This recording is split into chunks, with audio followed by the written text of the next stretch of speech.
안녕하세요. 사연을 시작하기에 앞서 구독과 좋아요 부탁드려요. 감사합니다. 사연 시작해 볼게요. 결혼을 한 지 어느덧 7년이 지났네요. 처음 남편을 만났을 때부터 그는 늘 자상했어요. 데이트할 때도, 결혼 준비를 할 때도 항상 제 의견을 존중해주고 배려해주는 사람이었죠.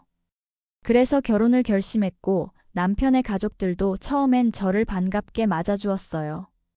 시어머니, 시아버지, 그리고 아직 결혼하지 않은 시누이 둘까지. 처음 인사드리러 갔을 때 웃으며 반겨주시던 모습이 아직도 기억납니다. 특히 시아버지는 제가 들어서자마자 우리 아들이 복이 많아 이렇게 예쁜 며느리를 데려왔구나 라며 기뻐하셨죠. 그때는 정말 좋은 가족을 만났다고 생각했어요.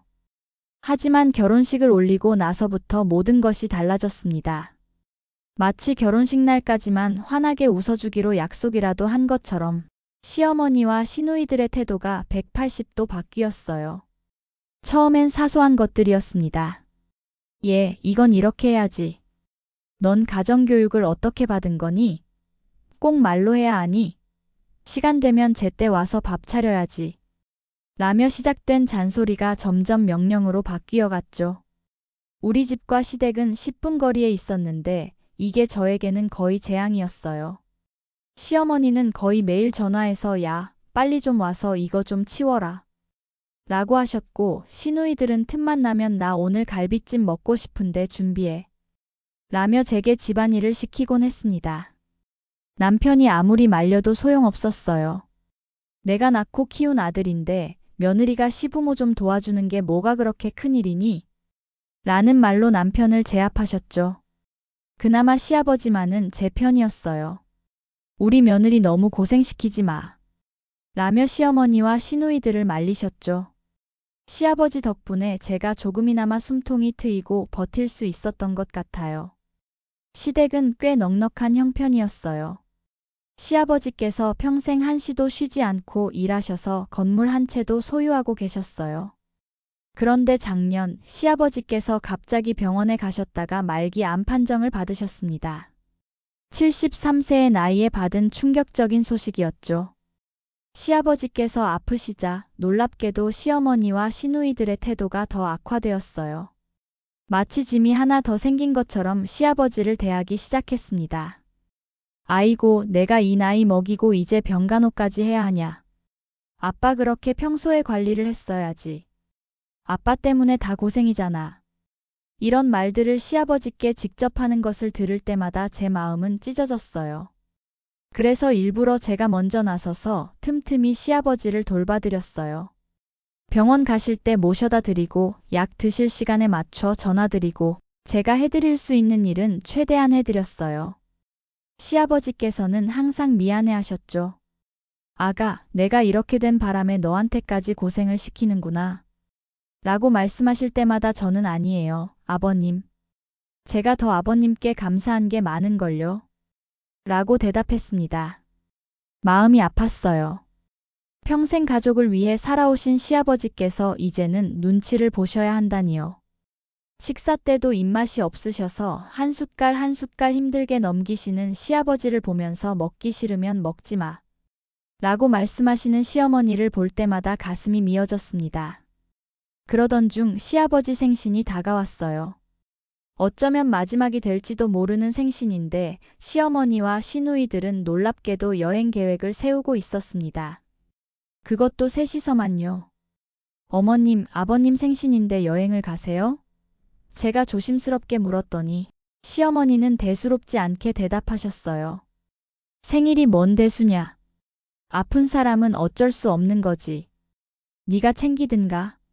충격을 받았지만 더 충격적인 것은 시누이의 말이었습니다. 올해가 마지막 생일일지도 모르는데 너라도 챙겨. 죽든 말든 네가 라면이나 끓여줘라. 그 말을 듣는 순간 화가 치밀었지만 꾹 참았습니다. 대신 시아버지의 생신을 위해 정성껏 준비하기로 마음먹었어요. 떠나는 날 시어머니와 시누이들은 들뜬 표정으로 여행 가방을 끌고 집을 나섰습니다. 시아버지와 저만 남은 집에서 저는 시아버지께서 좋아하시는 음식들을 정성껏 준비했어요. 소고기 미역국부터 시작해서 잡채, 갈비찜. 남편이 퇴근하면서 케이크를 사왔죠. 그리고는 제가 차린 음식을 보시고 시아버지께서는 눈시울을 붉히셨습니다. 아가, 이렇게까지 안 해도 된다. 라면 한 그릇이라도 네가 정성껏 끓여주면 그걸로 충분해. 그 말씀에 저도 눈물이 났어요. 식사를 하는 내내 시아버지께서는 음식을 드시면서도 자꾸 눈물을 훔치셨습니다. 그 모습이 어찌나 처량하고 마음 아프던지 저는 시아버지를 안아드렸습니다요. 마른 어깨가 제 품 안에서 떨리는 것이 느껴졌어요. 시아버지께서 흐느끼시며 말씀하셨습니다. 이 집에서 내 핏줄들도 나를 무시하는데 날 챙겨주는 건 너밖에 없구나. 정말 고맙다, 우리 며느리. 그 말씀에 제 마음도 무너져 내렸습니다. 평생 가족을 위해 살아온 분이 이런 대우를 받는다는 것이 너무 가슴 아팠어요. 그날 밤 남편과 함께 시아버지의 손을 잡고 오랜 시간 이야기를 나눴습니다. 시아버지께서는 젊은 시절 추억부터 우리 남편이 어릴 때 이야기까지 많은 것들을 들려주셨어요. 그로부터 일주일 후 갑자기 시아버지의 상태가 위독해졌다는 연락을 받았습니다. 병원으로 달려갔지만 시아버지께서는 그날 밤을 넘기지 못하고 돌아가셨어요. 병실에는 저와 남편만 있었습니다. 시어머니와 시누이들은 연락이 닿지 않았죠. 장례식 내내 저는 눈물이 마르지 않았어요. 남편도 일 때문에 아버지를 잘 챙겨드리지 못한 죄책감에 괴로워했습니다. 반면 시어머니와 시누이들은 장례식에 뒤늦게 와서는 어찌 된 일인지 마치 잔치라도 벌어진 것처럼 술을 마시며 시끄럽게 떠들어댔어요. 그 모습을 보면서 한평생을 같이 산 가족이 어떻게 저럴 수가 있을까 하는 생각이 들더라고요. 장례를 치르고 일주일쯤 지났을 때 모르는 번호로 전화가 왔습니다. 안녕하세요, 변호사라고 합니다. 고인이 되신 시아버님의 유언장 집행인입니다. 그 말에 저는 놀랐습니다. 시아버지께서 유언장을 남기셨다니요. 시아버님께서 생전에 유언을 남기셨습니다. 모든 법적 절차를 거쳐 공증된 유언장인데요. 시아버님께서 소유하신 건물을 며느리분에게 남기셨습니다. 그 말을 듣는 순간 제 눈에서 다시 눈물이 흘러내렸어요. 시아버지의 마지막 배려에 가슴이 찢어지는 것 같았습니다. 아니, 아버님께서 왜 그러셨을까요? 제가 떨리는 목소리로 물었습니다. 일단 유언장과 고인께서 남기신 편지를 전달해 드리겠습니다. 그날 저녁 변호사님이 가지고 오신 유언장을 보면서 저는 한참을 울었습니다. 그리고 다음 날 예상했던 대로 폭풍이 몰아쳤어요. 시어머니와 시누이들은 변호사의 연락을 받자마자 우리 집으로 달려와 문을 두드렸습니다. 이게 무슨 소리야? 당연히 재산은 가족인 우리에게 와야 하는 거 아니야? 시누이들은 소리를 지르며 제게 달려들었고 시어머니는 저를 가리키며 소리쳤습니다. 네가 꼬드겨서 아버지를 홀린 거지? 우리가 소송할 거야. 그 모습을 보면서 저는 오히려 마음이 차분해졌어요. 남편이 그들을 말리는 동안 저는 조용히 한마디만 했습니다. 아버님이 살아계실 때 조금만 더 잘해드리셨어도 이런 일은 없었을 텐데요. 이제 와서 땅을 치고 후회해봐야 무슨 소용이 있겠어요? 시어머니의 얼굴이 하얗게 변했고 시누이들은 말을 잃었습니다. 그들은 정말로 소송을 준비했지만 변호사들은 모두 같은 말을 했다고 해요. 유언장이 합법적이고 공증되었으며 시아버지께서 정신이 온전한 상태에서 작성하셨기 때문에 뒤집을 방법이 없다고요. 남편은 처음에는 당황했지만 곧 저를 지지해 주었습니다. 아버지의 뜻을 존중해야 한다면서요. 그리고 시어머니와 시누이들에게도 단호하게 말했어요. 아버지가 왜 이런 결정을 하셨는지 생각해 보세요. 아버지가 아프실 때 누가 옆에 있었고 누가 없었는지. 결국 그들은 아무것도 할 수 없었습니다. 법적으로도 도덕적으로도요. 건물의 소유권은 몇 개월의 절차를 거쳐 제 이름으로 완전히 이전되었어요. 처음에는 그 건물이 부담스러웠습니다. 하지만 곧 그것이 시아버지의 마지막 선물이자 사랑의 표현이라는 것을 깨달았어요. 그래서 결정했습니다. 그 건물의 수익금 일부로 암 환자들을 위해 기부하기로요. 시어머니와 시누이들은 제게 계속 전화를 하고 온갖 욕설이 담긴 메시지를 보내지만 전 무시하고 있어요. 가끔 남편이 시어머니를 보러 가지만 저는 가지 않아요. 하지만 시아버지를 생각할 때면 항상 따뜻한 마음이 들어요. 지난주 시아버지의 일주기를 맞아 남편과 함께 묘소를 찾았습니다. 비석 앞에 서서 저는 조용히 말했어요. 아버님, 저 잘 지내고 있어요. 아버님이 주신 선물로 많은 사람들을 도울 수 있게 되었어요. 고맙습니다.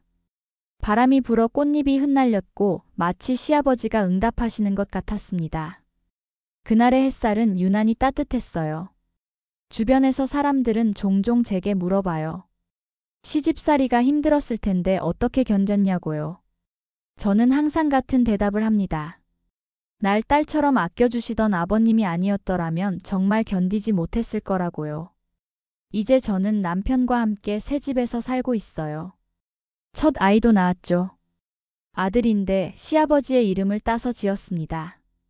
아이가 자라면 꼭 들려주고 싶은 이야기가 있어요. 바로 그의 할아버지에 관한 이야기, 그리고 진정한 사랑이 무엇인지 보여주셨던 분에 관한 이야기요. 시아버지께서 우리 아이를 보셨다면 얼마나 기뻐하셨을까요? 생각만 해도 미소가 지어집니다. 가끔은 꿈에서 시아버지를 만나기도 해요. 꿈속에서 시아버지는 항상 건강하고 행복한 모습이세요. 아가, 넌 정말 우리 가족에게 복이야. 아버님이 종종 제가 하시던 이 말이 생각날 때면 너무 그립지만 시아버지의 사랑은 이제 제 안에 그리고 우리 아이 안에 있다고 믿어요. 시어머니와 시누이들이 시아버지의 생신날 떠났던 그 여행이 그들의 인생에서 가장 후회되는 선택이 되었을 거예요. 저도 사람인지라 시어머니와 시누이들이 밉기만 해요. 아버님이 겪었을 그 아픔과 상처가 너무 속상하거든요. 아직도 종종 연락이 오지만 저는 다시는 그들과 마주하고 싶지도 않아요. 시간이 지나면 변하지 않을까 싶었지만 그들은 아직도 금전적인 이유로만 절 괴롭히고 있으니까요. 꼭 그들도 시간이 지나 같은 아픔을 겪었으면 좋겠다는 생각이 들기도 해요. 오늘따라 유독 아버님이 보고 싶네요. 제 긴 이야기를 끝까지 들어주셔서 감사합니다. 구독과 좋아요, 알림 설정까지 잊지 마세요.